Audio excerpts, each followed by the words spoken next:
반갑습니다. 오늘 제가 드릴 말씀에 제목을 붙인다면 불자여 미소를 지어라.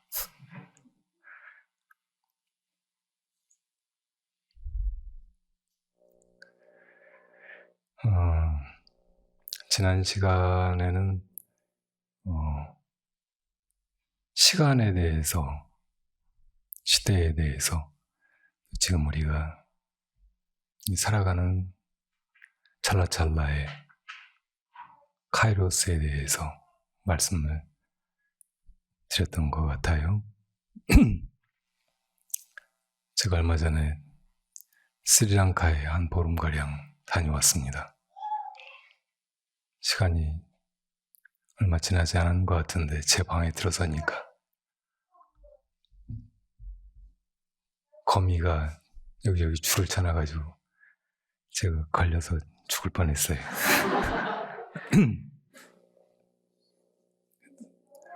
또 방에 앉아서 이렇게 벽을 보고 있으니까 거미 한 마리가 천정에서 줄을 타고 내려오고 또 이제 커튼을 타고 올라가서 다른 곳에다가 줄을 걸치고 크게 거미의 덫을 만들고 있더라고요. 나를 반드시 잡고야 말겠다는 의지 같아 보였어요.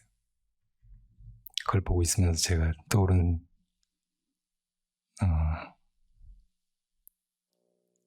느낌이 있어서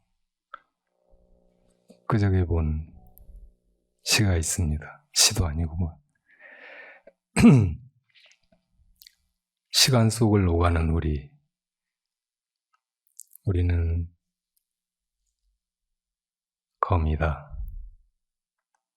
거미의 마음이거나 거미의 몸뚱이. 저기 마음 거미 한 마리가 시간의 줄을 타고 내려온다. 과거는 그의 뒤에서 온갖 날개 있는 것들에 덫이 된다. 거미줄 쳐진 허공은 그들을 속박한다. 거미도 얼마쯤은 자유롭고 얼마쯤은 묶여있다. 때론 자유로이 과거를 타고 올라 덫을 더욱 촘촘히 짜고 더 많은 과거가 시간의 늪에 침몰한다. 거미는 때로 시간줄을 먹어치우며 허공으로 올라간다. 가능성으로만 살아있던 미래는 그의 아가리에서 씹혀 소화기관으로 직행한다. 거미의 생사는 거미의 열반. 거미, 너 누구냐?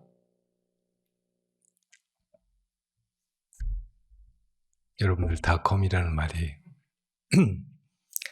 마음 가진 것들은 다 거미처럼 스파이더맨처럼 의식이 깨어나면 시간을 투사하고 또 그 시간 속을 몸뚱이를 끌고 이리 갔다 저리 갔다 때로는 과거로 때로는 미래로 때로는 지금 현재로 오직 시간 속에서만 왔다 갔다 움직입니다. 시간의 줄을 타고. 그리고 이 세상 모든 것들은 다 그 시간 속에서 존재하고 사라져가죠. 다 시간에 속박되어 있고 시간에 노예들이고 그 시간 거미에게 다 걸려서 잡아먹힙니다. 거미도 거미줄을 마음대로 치고 어떤 때는 자기 줄을 자기가 집어삼키고 그 주인인 것 같지만 어느 때가 되면 자기도 그 시간에 잡아먹혀버리죠.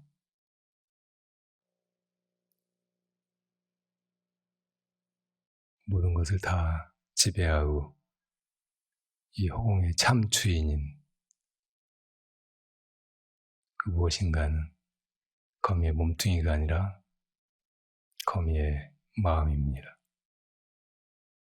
그 마음을 깨닫지 못하면 얼마쯤은 자유롭게 다른 것들의 주인이 되고 다른 것들을 잡아먹으면서 문신하고 온갖 일들을 주체적으로 하는 것 같지만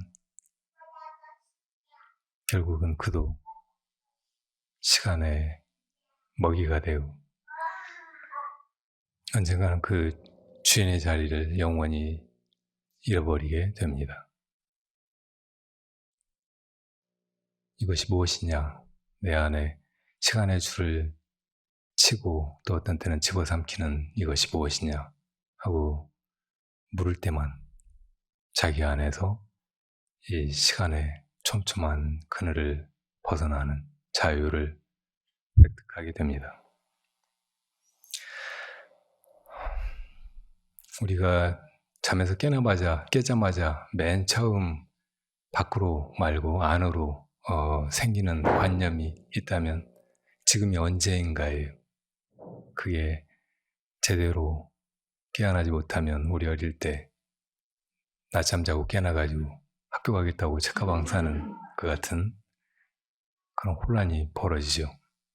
그러니까 의식이 깨어나자마자 지금이 언제인가 그걸 먼저 감을 잡는 거예요. 그 다음에 이제 여기가 어딘가 낯선 곳에 가서 잠들어가지고 처음에 의식이 돌아오면 자고 났구나 지금이 언제쯤일까 그걸 먼저 감을 잡고 그리고 나서 여기가 어디지? 내가 어젯밤에 어디서 잠들었지? 이걸 헤아리는 거예요.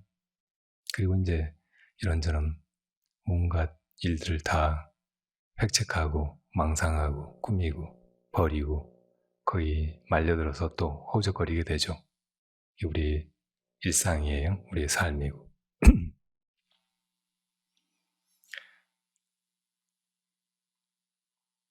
존재계 하면 우리는 먼저 이 공간을 떠올리잖아요. 허공계를. 그리고 이 허공계는 언제나 그대로 있을 것 같이 인지합니다.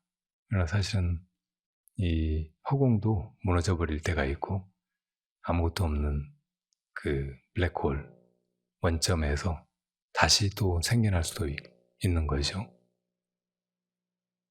그러니까 이 허공도 시간에 종속돼 있어요.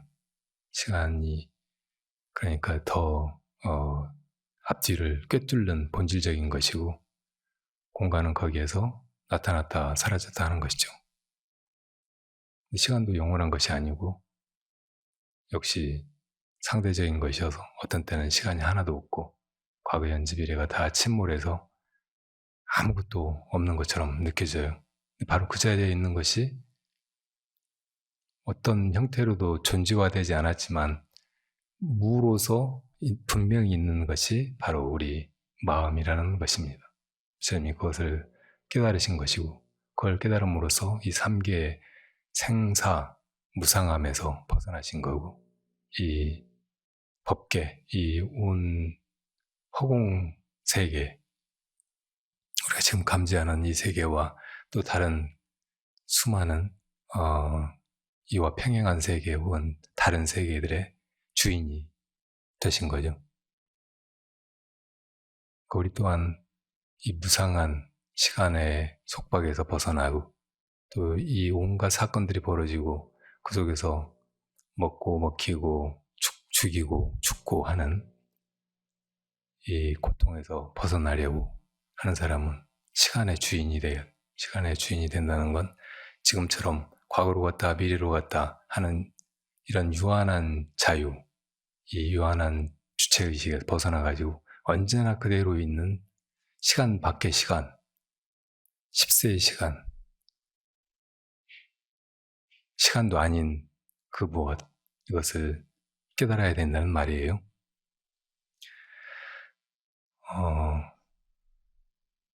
서유기에 보면 손오공이 부처님한테 자기 재주를 보여준다고 권두운을 타고 많은 세계를 지나가서 거기 이제 어디다가 자기가 거기다 오줌을 갈겨가지고 제천대성, 자기를 스스로를 제천대성이라고 했잖아요. 그게 글씨를 써놓고 돌아왔는데 부처님한테 그렇게 하고 왔다고 부처님이 세상 끝까지 볼 수 있는 눈이 있으면 그걸 확인해 보시라고 하니까 부처님이 손바닥을 펴시잖아요. 거기에 제천대상이라고 손오공이 오줌으로 갈겨 쓴 글씨가 있었습니다. 다 부처님 마음 안에 있다는 뜻이잖아요. 그럼 부처님은 어디 계실까요? 모든 게 다 부처님 마음 안에 있는데 부처님은 어디 계세요?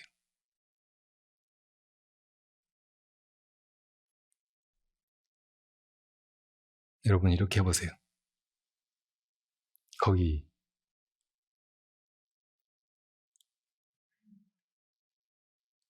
네 스리랑카 얘기를 좀 해드려 볼게요. 저와 오래 절친한 도반으로 지내온 스님께서 10여 년 전에 스리랑카를 다녀오셨는데 그분이 그렇게 이제 밖에서 구도의 길을 모색하게 된 거는 우리 한국 그 제방 선원의 분위기가 너무 회의감이 많이 들어서였다고 해요. 그 수많은 납자들이 몇천 년 흘러온 전통에 따라서 철저히 안거를 하고 선방마다 수십 명이 모여서 죽비치고 앉고 서고 같이 공양하고 울력하고 이렇게 지내는데 그리고 그런 이 선종의 역사에서 수많은 납자들이 부처님과 같은 깨달음을 이뤘다고 하고 그렇게 깨달음을 통해서 부처님의 법맥을 이어온 전통을 선이라고 하잖아요. 그 선의 조사들이 되고 했다는데 왜 지금은 그 많은 선객들 가운데 깨닫는 분들이 거의 안 나오고 뭐 다른 나라들 그러니까 중국이나 일본이나 이 대승불교 선을 이어왔다고 하는 북방의 불교 국가들이 거의 다 사실은 선맥이 끊어져 가고 있는데 그래도 대한민국에만은 아직 선맥이 살아있다고 하는데 그걸 이어가는 사람들이 왜 이렇게 나오지 않는가. 그 선방의 풍토를 보면 수행할 수 있는 재관 여건들은 너무나 잘 갖추어져 있고 철저히 또 불자님들이 대중공양을 오셔가지고 의식주를 보살피고 또 해제하면 여기저기 다니면서 행각도 하고 또 여비도 하고 또 어디 몸이 아프신 데가 있으면 치료도 하고 옷도 새로 사입고 그럴 수 있게 그 공양도 올리고 하는데 그리고 그렇게 제대로 화두를 들고 참구를 하면 석 달이 아니고 3일이면 다 깨친다고 조사스님들이 누누이 말씀하셨는데 왜 깨달은 사람들이 나오지 않는가. 그리고 우리 선방에 다니던 한 20년 전 이 무렵에 보면은 정말 치열하게 수행하는 납자들이 많았거든요. 용맹정진파라고 부르는 스님들이 계셨어요. 철철이 용맹정진을 해요. 잠을 안 자고 석 달씩 하루 18시간 이상씩 좌선을 하는 거예요. 18시간 좌선을 하면 잠자는 건 물론이고 다른 거 할 시간이 없어요. 그렇게 하는데 그분들 가운데서는 몇 사람이라도 도인들이 나와야 되잖아요. 그리고 그 용맹정진파 스님들끼리는 서로 경쟁적으로 누가 더 잘 앉아있는가 이걸 겨루듯이 정말 열심히 인생의 모든 걸 걸고 그렇게 몰아붙이는데 왜 결과가 없는가 이런 부분에서 이제 회의가 있으셨던 거예요. 그때 저희가 생각하기로는 우선 이제 선지식들께서 너무 제자들을 방치한다. 한 사람 한 사람 불러다가 점검을 하시는 일이 거의 없고, 그냥 한철 지내면 몇 차례 법문하시는 것밖에 없고, 어떤 절은 이제 그런 조일스님이나 방장스님도 안 계셔서 그냥 이렇게 성격들이 이렇게 모여가지고 그냥 자기들끼리 이렇게 앉아있다 한철이 지나가는 거예요. 그게 이제 제일 큰 아쉬움이라고 생각을 했고, 두 번째는 이제 스님들이 정말로 화두를 거각을 하고 그 화두가 끊어지지 않게 수행을 해가면 사흘이면 다 캐친다고 하셨는데, 앉아있기는 뭐 석 달 내내 한 번도 방바닥에 등을 붙이지 않고 그렇게 버티지만 정말 화두를 그렇게 들고 있는 사람이 없다는 뜻이에요. 이게 사실은 이제 가장 큰 그 허점이고 맹점이고, 우리가 이제 스승들로부터 전해받은 이 선의 수행을 잘 제대로 못 해나가고 있는 그런 단면이겠죠. 그리고 또 하나는 이제 스님들에게 어떤 수행을 돈발시키는 계기가 부족하다. 너무 수행만 하시라고 하고 다른 걸 다 신경 안 쓰게 배려를 해드리다 보니까 마음이 좀 나태해져 가지고 옛날 사람들하고는 비교할 수 없이 편안하고 뭐 할 일도 없고 상가실 것도 없고 그렇긴 한데, 오히려 그런 자극이 없으니까 너무 정신이 해이해져서 그냥 앉아서 졸고만 있는 거 아닌가, 시간만 보내고 있는 거 아닌가, 그런 생각들이 들었었어요. 그러니까 그 이제 도반 스님도 그런 회의 끝에 중국을 거쳐서 인도를 거쳐서 네팔, 또 이제 스리랑카까지 가셨던 거예요.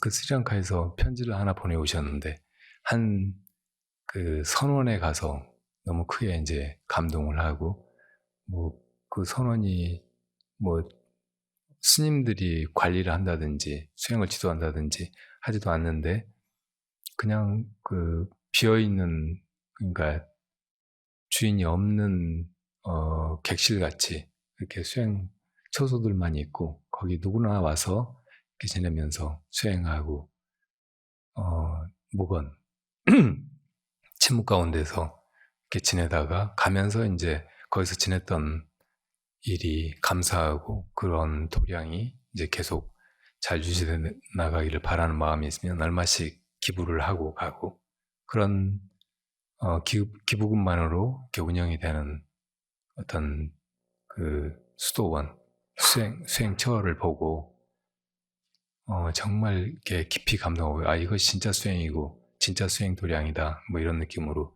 저한테 편지를 보내셨더라고요. 그리고 이제 그 뒤로도 몇 차례를 스리랑카를 더 다니시면서 스리랑카 사람들의 심성, 어, 그 사람들의 그 착한 마음씨, 또 항상 진실하고 따뜻하고 한 그 언행, 뭐 이런 걸 보고 여러 차례 스님도 거기를 한번 가보면 좋겠다고 권유를 하시더라고요. 그래서 이번에 이제 가게 되었던 것입니다. 코로나가 끝나가는 어, 형편이고, 오랫동안 그 외국에 못 나가서 답답해하는 분들도 계실 것 같고, 또 지금 우리나라의 그 시국에 대해서 그동안 제가 지속적으로 관심을 가지다가 굉장히 중요한, 그러니까 12구 참사가 난 직후에 제가 떠나게 돼서 상당한 죄책감이나 예, 스스로의 무책임을 탓하면서 이렇게 다녀왔어요. 근데 거기 가서 이제 무엇보다도 먼저 강하게 느낀 건 사람들의 미소였어요. 낯선 사람을 이렇게 보면 다 미소를 지어요. 근데 그 미소가 너무 해맑아요. 어, 그냥 겉으로 이렇게 차리는 친절도 아니고 비굴함도 아니고 뭐 상대방한테 뭘 잘 보여가지고 뭘 얻으려고 하는 그런 느낌이 하나도 없이 그냥 보고 사람이 사람을 대해서 그냥 미소가 나오는. 이게 이 사람이나 저 사람이나 다 똑같은 거예요. 다 그래요. 근데 이제 제가 저가 항공을 이용해서 거기까지 바꿔 타고 가느라고 간 동안에 기내식도 안 주더라고요. 그래서 쫄쫄 굶고 가서 이제 밤새 가서 다음날 한 거기 시간으로는 한 2시, 3시까지 아무도 못 먹었거든요. 그랬다가 이제 어떤 숙소로 가서 이제 어, 하루 이제 지내기로 해가지고 거기 가려고 이제 뭐 택시나 차를 불러야 되겠어서 그 도반 스님이 픽미라고 하는 뭐 앱을 가르쳐 줬어요. 거기로 하면 이제 바가지 안 쓰고 어, 택시가 온다고. 그래서 그걸로 연락을 하고 기다렸는데 통 안 와요. 그래서 어디 내가 어느 지점에 있고 뭐 어떤 행색을 하고 있다고 설명을 충분히 했는데도 약간 영어를 잘 못 알아듣는 것 같기도 하고. 나중에 알고 보니까 그 사람이 툭툭이라는 거, 그러니까 정식 그 차가 아니고 오토바이를 개조해서 만든 인도에서 흔히 말하는 오토릭샤 같은 거 그 몰고 거기로 오려고 하는데 공항에는 그게 진입을 못 하나 봐요. 그러니까 자꾸 이제 어디 있다고 하면서 1시간이나 그렇게 계속 실랑이 하다 결국 이제 포기했어요.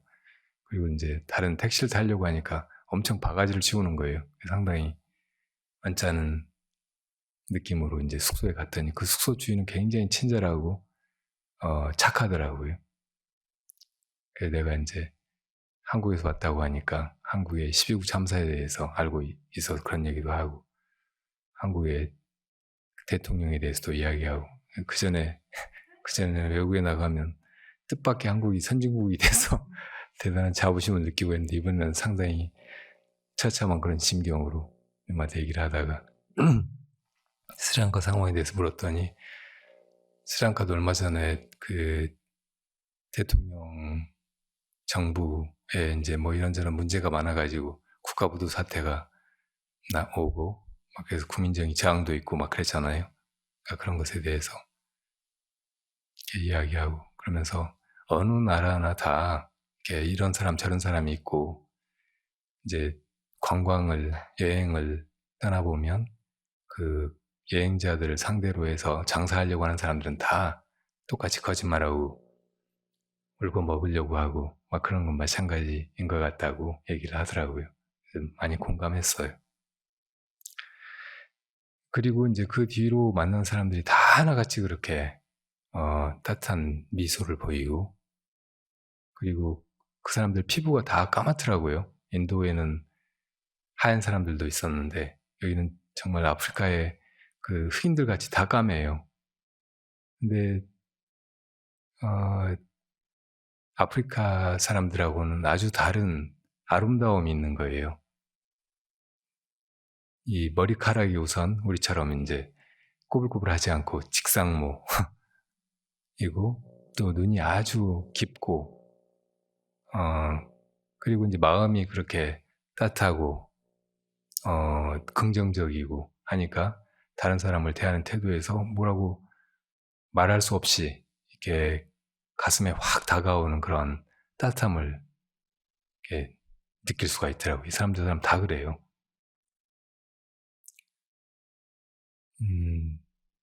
이제 내 도반 스님은 그 뒤에 이제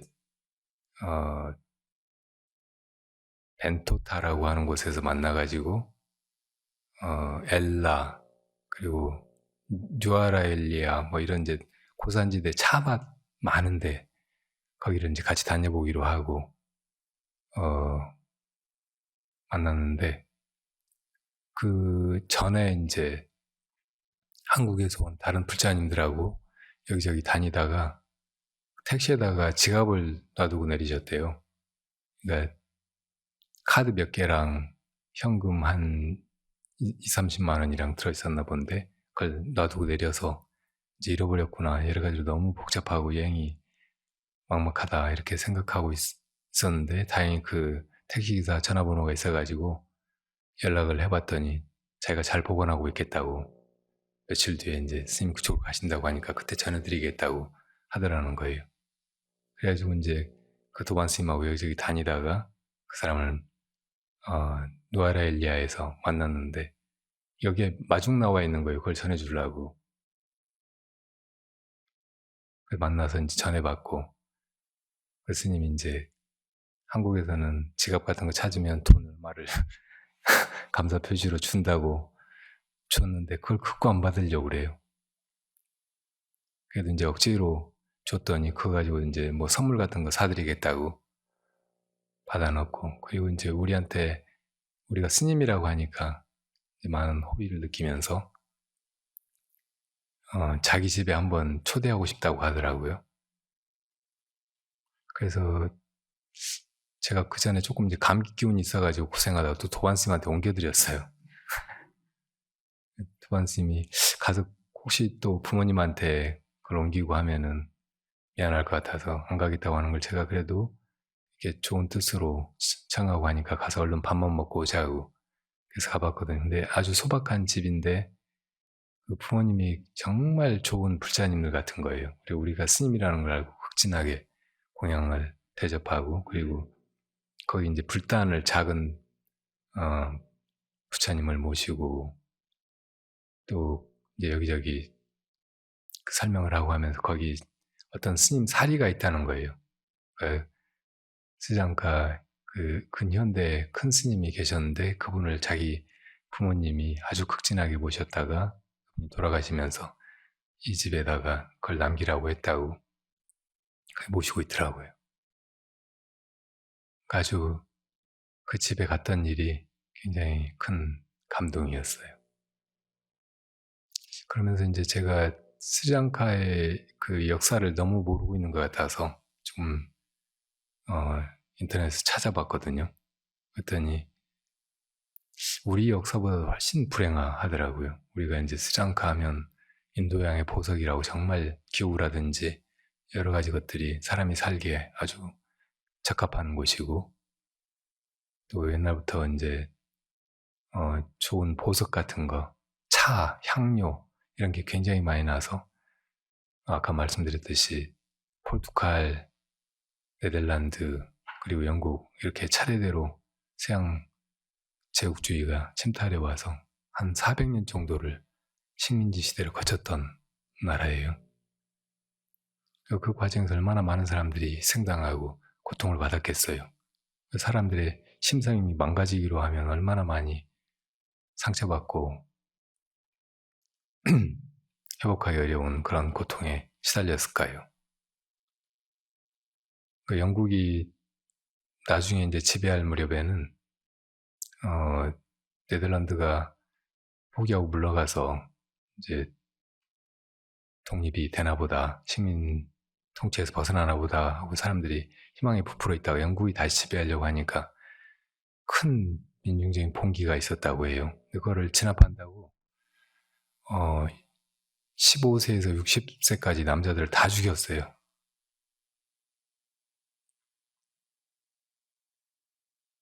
그러고 이제 또 한 100년을 지배하다가 20세기 중반쯤에 이제 독립을 비로소 한 거죠. 그렇게 우리는 일제 36년 때문에 그 끔찍한 기억이 또 상처가 지금까지 이어지고 있는데 그 사람들은 400년을 얼마나 많은 세대가 그렇게 당했겠어요. 그런 거를 이겨오게 한 그 원동력이 무엇이었을까 생각해 보니까 그럼 민족주의 같은 것보다는 불교예요, 불교. 역사를 쭉 통찰해 보니까 실제로 스리랑카 사람들한테 정말 큰 도움이 되고 사람들을 조금이라도 편안하게 하고 행복하게 살게 하고 했던 것은 불교밖에 없는 것으로 보이는 거예요. 불교는 처음에 이제 인도에 아쇼카 대왕이 있었잖아요. 그 아쇼카 대왕의 공주가 하나 스리랑카로 시집을 오면서 이 왕실에 그 부처님의 치아사리 한과를 모시고 왔어요. 그걸 이 머릿속에다가 관 속에다가 숨겨가지고 왔다고 하더라고요. 근데 그거를 지금 그 캔디라고 하는 곳에 있는 불지사에 모시고 국가적으로 매일 그 부처님 치아사리를 부처님 모시고 있는 것처럼 예불을 모시고 그렇게 이제 불교를 지켜온 거예요. 근데 사실은 이제 왕실이나 통치 계층은 불교를 그런 식으로 이용했지, 사실은 이제 외세가 쳐들어오고 막 이래저래 하면은 나라를 별로 지키려고 하지도 않고 그냥 넘겨줘 버리고 국민들을 노예 상태로 몰아넣고 해왔어요. 그래도 이제 사람들이 불심을 지켜온 거죠. 그 이제 처음에 포르투갈이 들어와가지고 그 불치사의 사리가 사람들의 신앙의 중심이라는 걸 알고 그거를 이제 큰 그 광장에서 깨트리려고 했대요. 근데 지혜로운 사람들이 그런 일이 있을 줄 알고 부처님의 사리는 다른 데다가 숨겨놓고 가짜 그 비슷한 거를 꺼내놨대요. 그러니까 그거를 깨트리고 만 거예요. 근데 그거 깨트렸으면 될 줄 알았는데 사람들은 이제 막 개종을 거부한다고 물에다가 빠뜨려가지고 악어 먹이가 되게 하고 막 그러는데도 계속 그런 사람들이 생기니까 나중에는 불교를 그냥 용인하고 그러면서 이제 서서히 그 유럽의 카톨릭을 이렇게 퍼뜨려야 되겠다고 그렇게 정책을 바꿨나 봐요. 그렇게 해오면서도 사람들은 불심을 잃지 않았고 많이 이제 그렇게 기독교 교세가 커지면서 사람들이 조금씩 이제 개종되어 나갈 무렵에 유명한 파나마루 논쟁이라는 걸 통해서 어떤 스님 한 분이 수많은 기독교 학자들이나 성직자들하고 대론을 해서 그 논쟁에서 너무 압도적으로 승리하는 바람에 왕이 이제 불교를 스리랑카의 국교로 확실하게 못 받게 되고 그러면서 이제 불교가 또 지켜져 온 거죠. 그러니까 스리랑카의 스님들은 그냥 불자이기만 한 게 아니고 스리랑카 국민들을 외세의 그런 침탈로부터 지키려고 하는 그런 민족 정신을 같이 가지고 스리랑카 사람들을 보듬고 교화하고 해왔더라고요. 어쨌든 간에 스리랑카 사람들이 그 많은 외세나 또 외부로부터 흘러온 사상, 종교 이런 것에 흔들리지 않고 그런 것 때문에 수많은 병고를 거치면서도 결국은 이제 지금의 불심을 견지하고 있는 걸 보면은 참 놀라웠어요. 영국 사람들이 스리랑카에 이제 와서 보니까 그 차나무들이 다 탐이 나고 차 농사를 플랜테이션으로 해서 이제 사람들을 동원하면 떼돈을 벌겠다 생각하고 철돌도 놓고 농사를 짓게 하니까 스리랑카 사람들이 거부하고 일을 안 하는 거예요. 그래서 이제 인도 남부의 타밀족들을 데려왔어요. 거기 오면 돈 벌 수 있게 하게 해준다고 해가지고. 근데 그 사람들이 다 힌두교도들이어가지고, 아니면 무슬림들. 그래가지고 이제 종교적인 마찰이 자꾸 생기는 거예요. 나중에는 이제 그 타밀 반군 있잖아요. 타밀 반군이 2010년 정도에 그 완전히 이제 해체됐나? 그 전까지 계속 국가가 막 분열된 것처럼 반군들이 지배하는 지역이 있어가지고 북쪽에 그래가지고 골치였어요. 그게 그런 뿌리를 만들어 놓은 거예요. 저 아프리카에서 제국주의 유럽 강국들이 가가지고 국경을 막 이렇게 강이나 산이나 사람들이 살고 있는 인문학적인 그 경계 이런 걸 무시하고 그냥 우리 38선 긋듯이 국경을 막 이렇게 잘라놔가지고 사람들이 막 갑자기 다른 나라 사람들이 되고 이웃이 적이 되고 막 그렇게 해서 근자에까지 계속 뭐 이런저런 민족 분쟁, 국가 간의 전쟁, 또 소규모의 국지 국지전 이런 게 벌어지고 있잖아요. 그런 거와 비슷하게 스리랑카도 그런 혼란을 근자에까지 겪었던 거죠. 그러고도 이제 정치는 야망을 가진 사람들, 권력에 대한 집착이 심한 사람들이 장악해가지고 국가를 좌지우지하고 국민들의 생사와 삶을 이렇게도 저렇게도 바꾸는 것이니까 아까 말씀드린 근자의 그런 정치적인 큰 사건들이 있었어요. 그런 걸 거치고 지금 이제 세계적으로 경제가 다 어려워가지고 물가도 많이 오르고 스리랑카에서 이제 많이 나는 거는 차, 향료 그리고 보석 뭐 이런 것들밖에 없고 거기 철도는 옛날에 영국이 식민 시절에 차 같은 거 약탈해 가려고 놔놓은 철길 그대로고 거기에 한 100년 전부터 지금까지 계속 달리는 것 같은 열차들이 다녀요. 그러니까 거의 발전이 없이 그냥 그대로만 흘러왔고 국가에 부는 사람들이 일한 결과는 다 외국으로 흘러가 버리고 그러고 있나 봐요. 그런 속에서 사람들이 그런 따뜻한 마음씨나 미소, 그 선한 눈길을 아직 가지고 살고 있다는 것이 너무나 놀랍기도 하고 부럽기도 하고 제가 다시 귀국해서 한국 사람들 보니까 왜 이렇게 다 울상들인지 왜 이렇게 다 불행해 보이는지 다 모시고 스리랑카를 한번 갔으면 좋겠어요.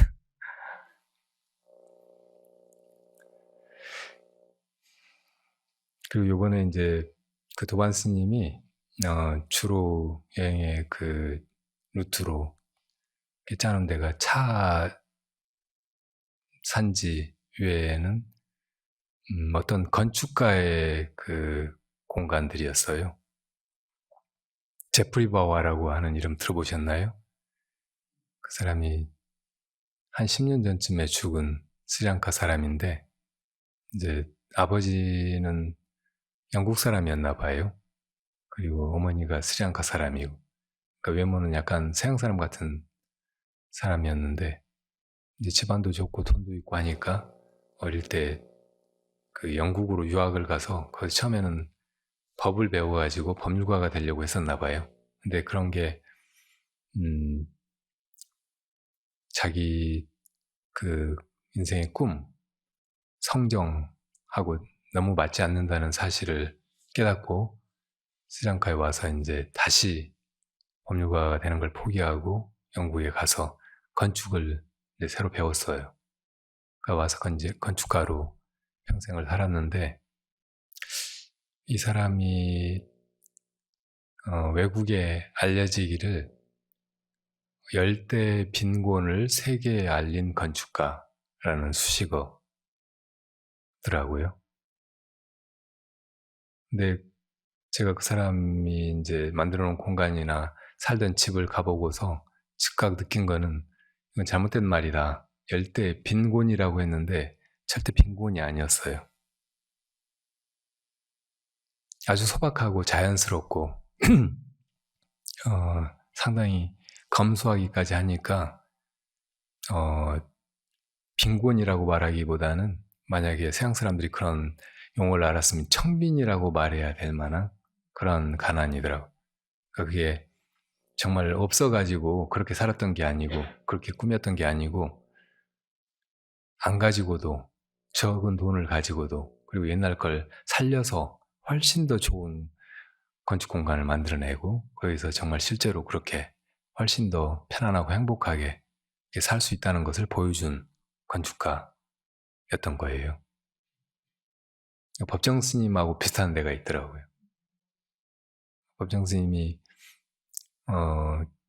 글 쓰시고 그래서 책 팔아가지고 번 돈이 어마어마하셨을 거 아니에요. 근데 그거를 내 것이라고 소유하지 않고 다 회양하고 당신은 아주 가난하게 사셨잖아요. 일부러 다른 사람한테 의지하거나 도움을 받기를 최대한 거절하고 그냥 독립적으로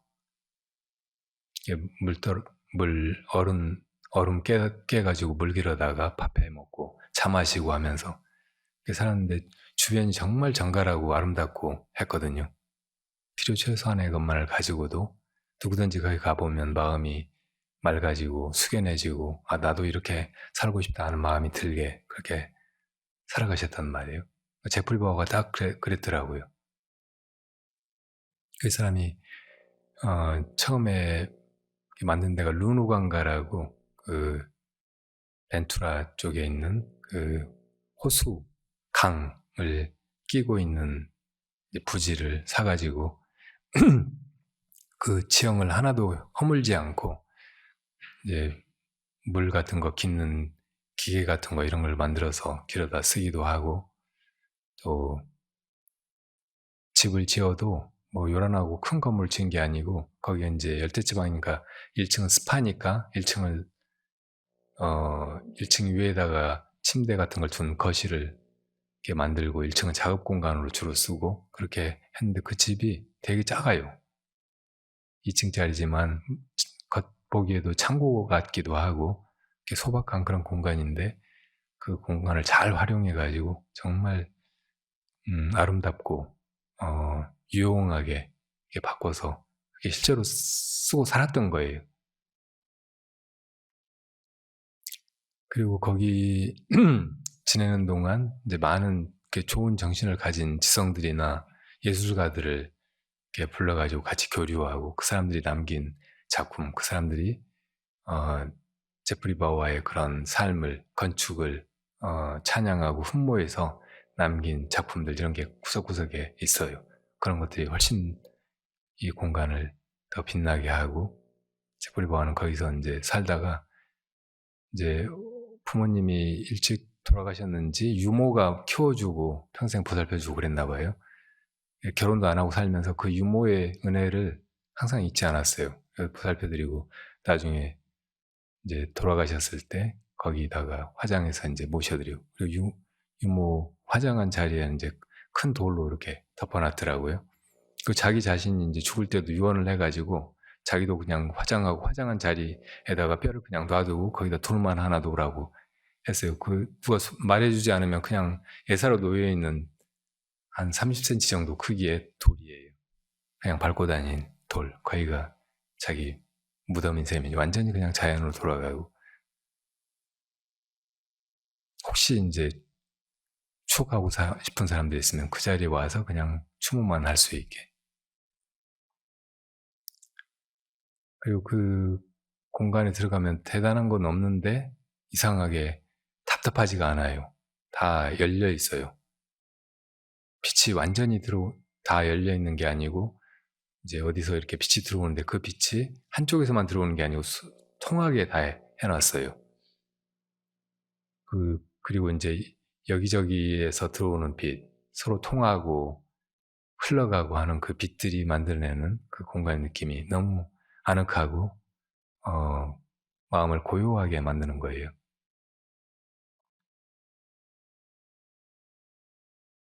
그 나중에 이제 자기가 죽은 다음에 자기가 그래도 건축가로 성공해서 상당히 돈이 많이 있었나 봐요. 그래서 이제 노년은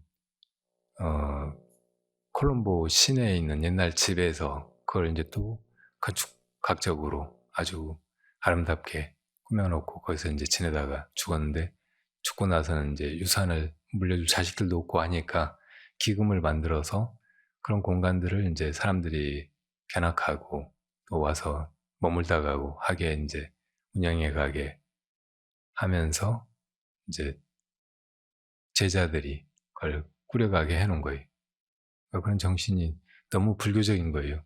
법정 스님하고 너무 비슷하고 상당히 많은 감동을 받았어요. 그 이제 차바치랑 뭐 여기저기 다니다가 나중에 떠나오기 전에는 상당히 이제 숙박비가 비쌌는데 그래도 이제 투덜거리면서 도반 스님이 그렇게 이제 설정을 해놔가지고 할 수 없이 그 콜롬보에 있는 제프리 바와 살던 집 마지막에 그 집에서 묵었거든요. 근데 처음엔 이런 데를 120불을 주고 와서 하룻밤 자야 되나 그랬는데, 자면서 이제 보니까 그냥 작은 숙소만 있는 게 아니고 거실이 다 이제 통째로 거기 머무는 사람이 쓸 수 있게 돼 있는 거예요.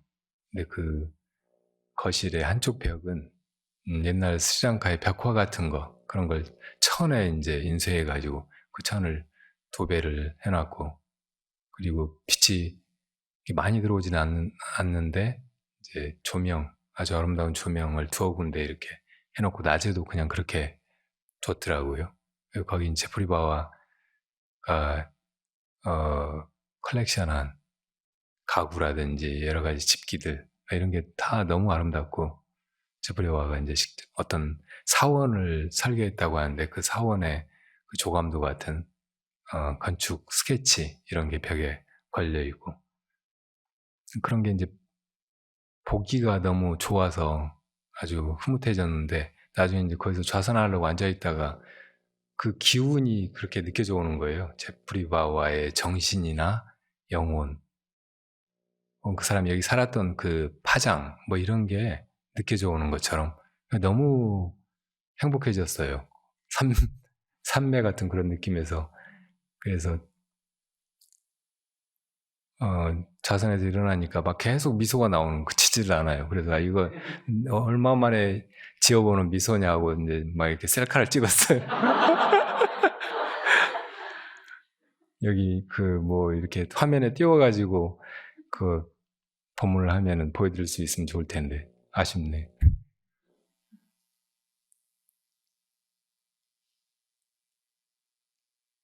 그렇게 뭐 같은 공간이고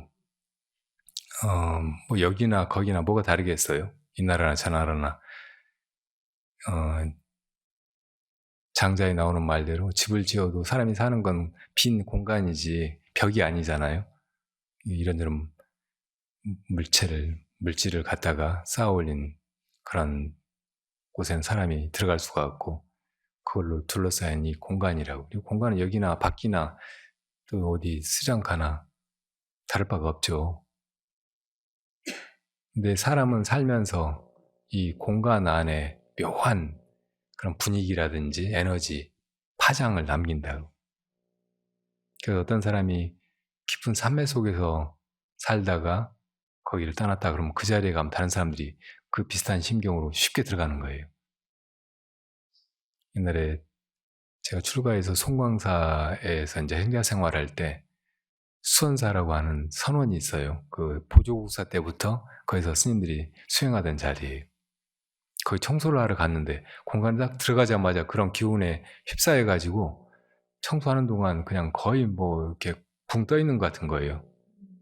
이루 말할 수 없는 고요함, 행복감, 편안함, 막 이런 게 그냥 단숨에 사로잡아 버리더라고요. 그러니까 그렇게 이제 어떤 공간이 사람의 마음에서 나온 것이기 때문에 그 전에 머물렀던 사람이 어떤 마음으로 거기 있었던가, 이것이 뒷사람한테도 바로 영향을 주는 거예요. 그러니까 풍수지리 이런 걸 따질 때 이제 그 지형에 오가는 바람, 또 물길, 또 땅 모양, 뭐 이런 것을 따지잖아요. 근데 그보다 더 중요한 건 거기 사는 사람이라고 한다고. 기린 주처 시명당이라는 말씀을 법정스님도 많이 인용하셨는데, 정말 좋은 사람이 살면 풍수가 어떻든 간에 그곳이 좋은 곳이 되어버린다는 거예요. 안 좋은 곳도 좋은 곳으로 변한다는 거예요. 그러니까 그런 거를 이제 그 송광사의 수선사나 지금 제가 말씀드리는 제프리 바와의 그 살았던 공간, 이것이 그냥 뭐 말을 떠나가지고 단박에 느끼게, 나를 거기 있게 그렇게 만들어 주더라고요. 아주 좋은 체험이었어요. 그리고 또 제일 거기 이번 스리랑카 여행에서 만났던 사람 중에 인상적인 사람은 아직 말을 배우지 않은 꼬맹이였어요.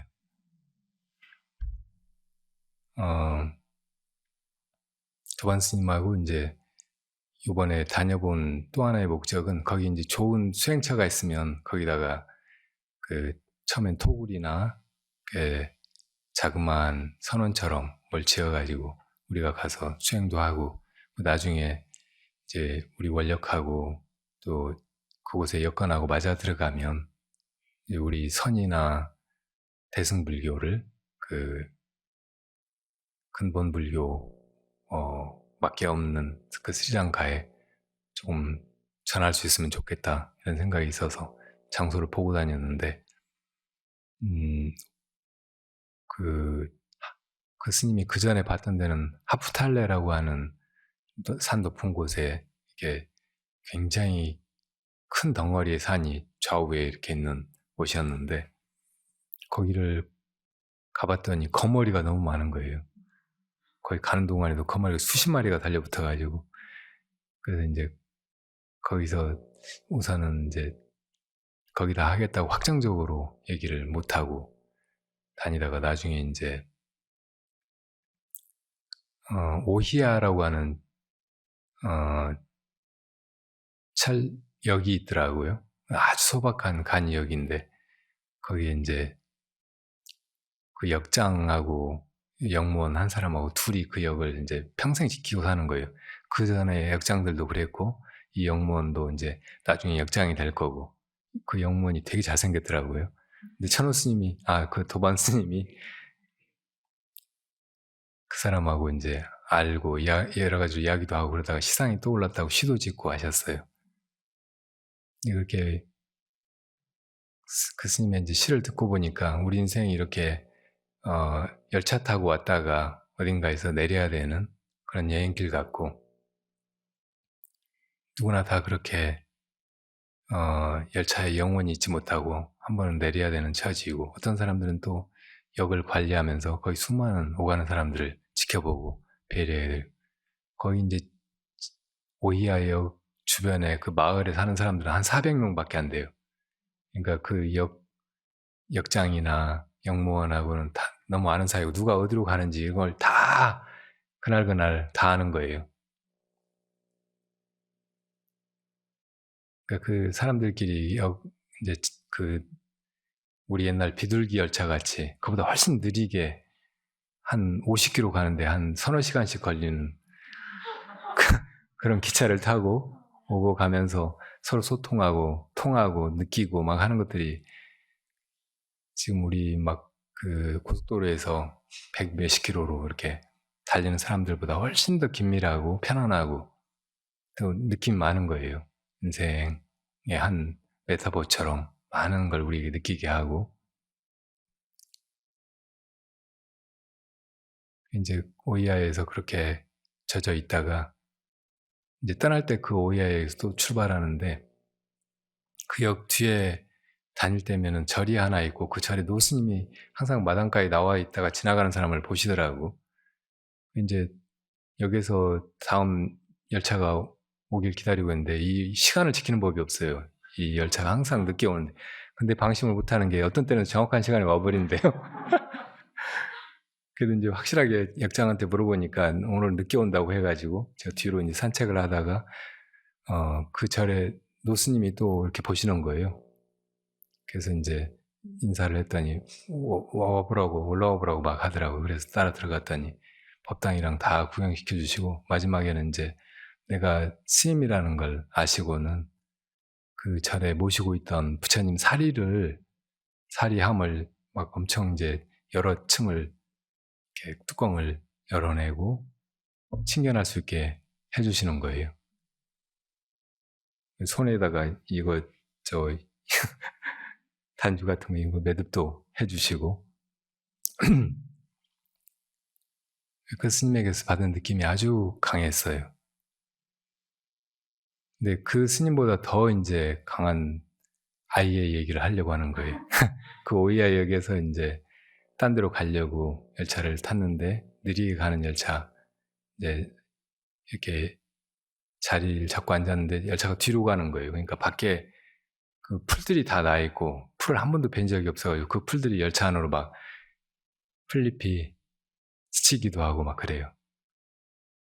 근데 이제 앞으로 가려고 그 앞자리가 비어서 앞칸으로 이제 옮겼더니 그 다음 역에서 아이 둘을 데리고 어떤 어른 여자분 둘이 탔어요. 한 아이는 남자애고 되게 눈이 깊고 크고 속눈썹이 긴 아주 예쁘게 생긴 애였어요. 걔는 이제 철이 조금 들어서 열차 여행을 너무 좋아하고 창밖으로 막 손을 내밀어 가지고 막 뭘 만지려고 하고 내 고개를 내밀고 있고 그렇더라고요.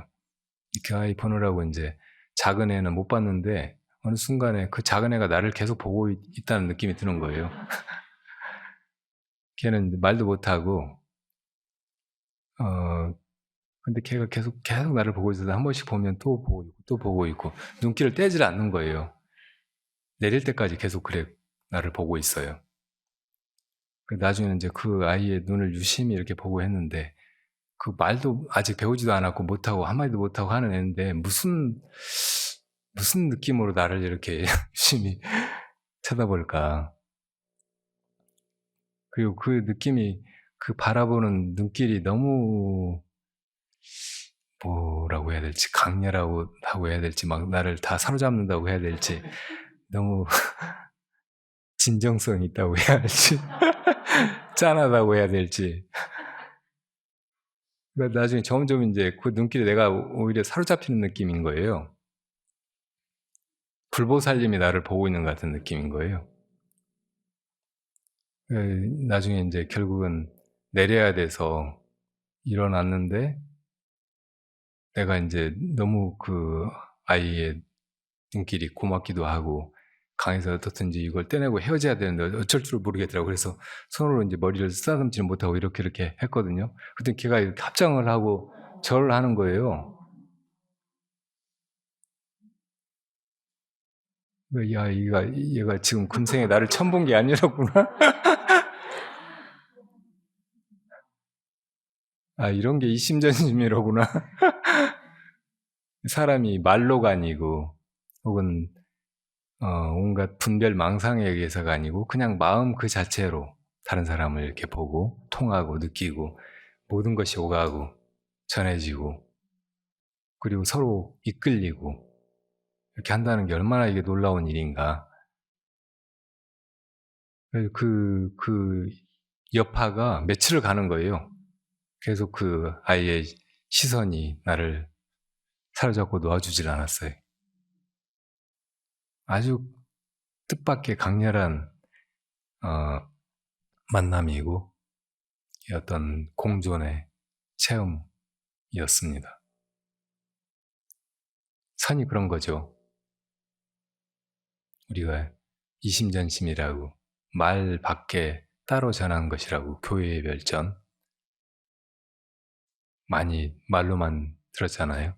부처님에게서 마가섭존자에게 그렇게 전해진 거고 우리도 지금 이렇게 사실은 말로 대화하고 너 뭐 직업이 뭐냐, 고향이 어디냐, 부모님은 누구냐, 직업은 뭐냐, 지금 어떻게 지내고 있느냐, 막 이런 걸 이렇게 묻고 서로 조사하고 막 그러지 않아도 바로 통하는 것이 사람의 마음이고 바로 그것을 부처님이 가르쳐 보신 거란 말이에요. 연꽃을 들어서 그렇게 보이셨고 조사들이 때로는 주장자를 들어서 주장자를 내려쳐서 어떤 때는 손을 들어서 어떤 때는 보풀하기를 불어가지고 가르쳐 보인 것이 그거지 다른 게 아닌 거예요. 이게 선이라고요. 이게 불법의 정수이고 정말 부처님이 우리들에게 전해주시고자 했던 바예요.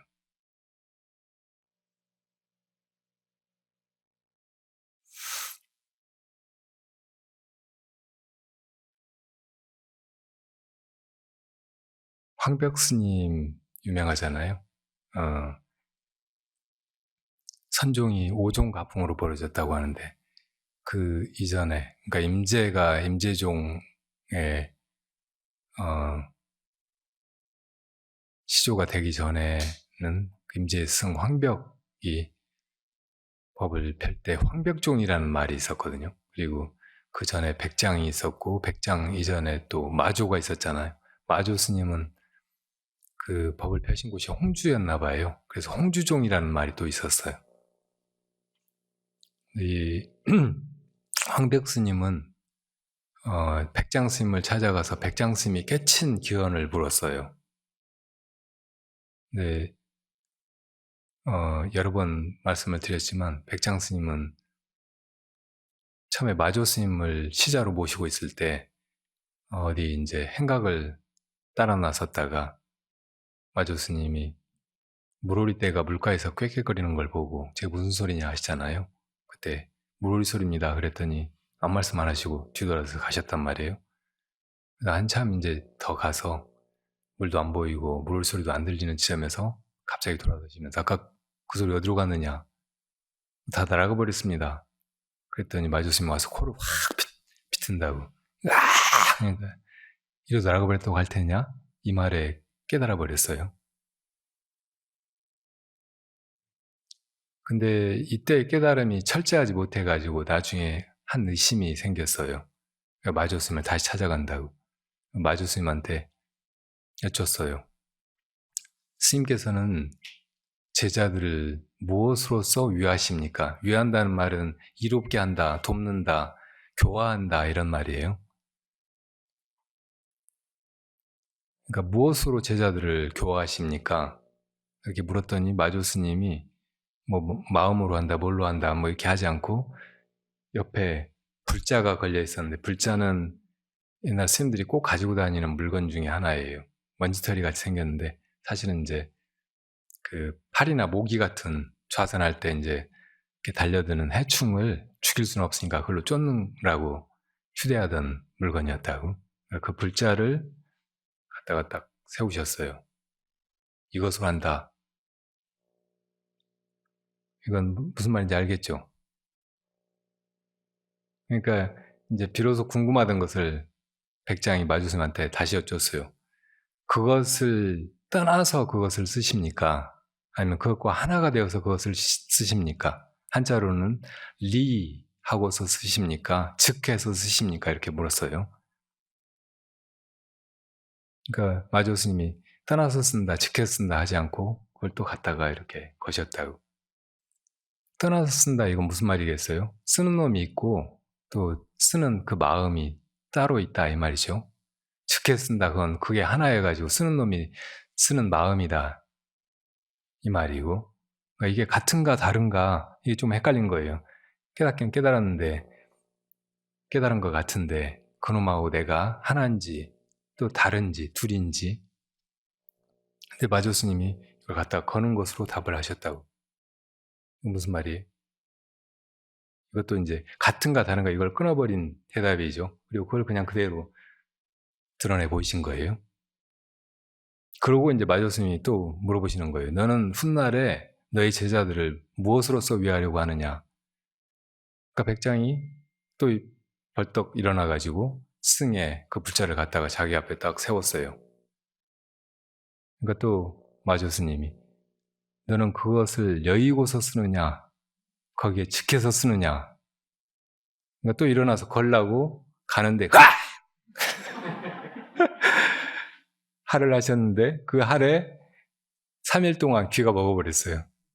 아무도 안 보이고 굳어 있다가 깨나가지고 이제 완전히 운명을 타파한 본분 종장이 돼가지고 나중에 이제 황벽한테 법을 전했죠. 그러니까 황벽 스님이 이제 백장한테 와가지고 스님께서 어떻게 마조 스님의 법을 읽으셨습니까? 하고 물으니까 이 얘기를 백장이 그대로 황벽한테 해준 거예요. 이 얘기를 다 듣고 있던 황벽이 그냥 혀를 터해버렸어요. 그걸로 바로 그냥 백장 스님의 법을 이어가지고 본문종사가 됐다고 황벽 스님이. 그리고 이제 이 황벽 스님한테 나중에 임재가 와가지고 무엇이 불법이 대입니까? 하고 묻잖아요. 3번 와서 물었는데 3번 다 두들겨 팼어요. 이 두들겨 팬 뜻이 뭐겠어요? 이제 알 것 같죠? 뭐라고 말로 하지 않고 불법의 대의가 뭐냐고 하는데 뭐 마음 깨닫는 것이다. 모든 게 다 마음에서 나오고 마음으로 돌아간다는 것이다. 이런 식으로 부처님이 말씀하셨듯이 교로서 전한 게 아니고 그냥 막 두들겨 패는 것으로 그걸 드러내셨다고. 여러분 왜 두들겨 팼는지 아시겠어요? 맞아봐야 알아요?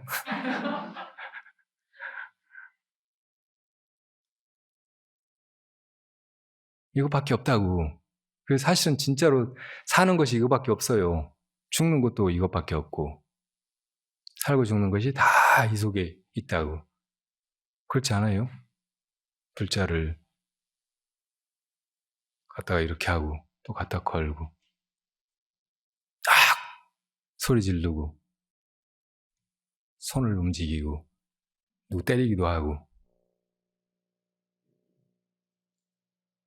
이걸 벗어나서 뭐가 있냐고요. 이게 바로 부처님이 깨달으신 거고 우리에게 말 떠나서 전하시는 것이고 뭐 전할 것도 없어요. 여러분들 이미 가지고 있는데 뭘 전해요.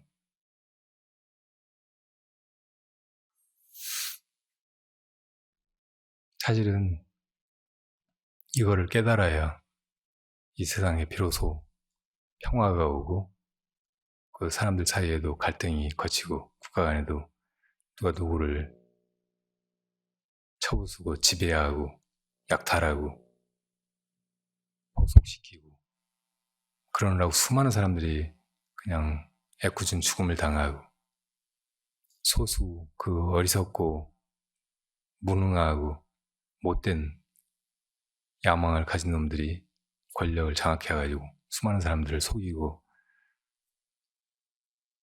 덫 안에 빠뜨리고 인생의 희망을 다 박탈당하고 이런 일이 끝나죠.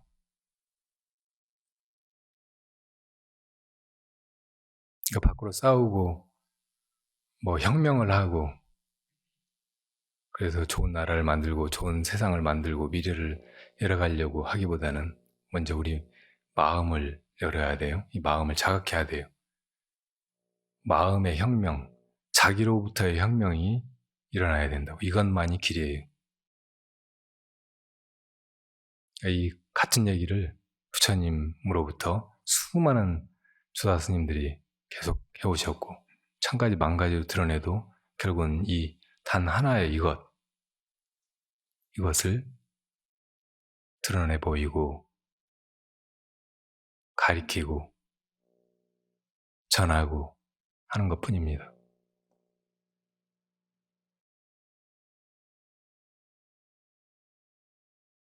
이걸 깨달으면 비로소 이제 미소가 나온다고요. 다른 사람을 보면. 이건 부처님의 미소도 아니고 한 인간의 미소도 아니고 고통받는 중생의 미소도 아니고 바로 여러분의 미소예요. 여러분의 법입니다.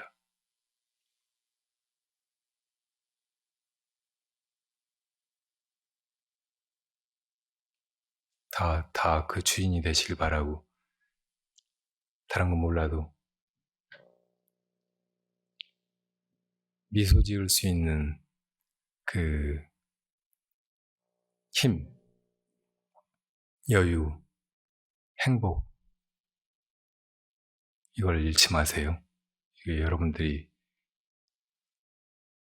가지고 있는 가장 놀라운 힘이고 가장 아름다운 것이고 그리고 정말 쉽게 간단히 다른 사람과 통하고 다른 사람과 모든 걸 함께 나누고 같이 행복해질 수 있는 길이기 때문입니다.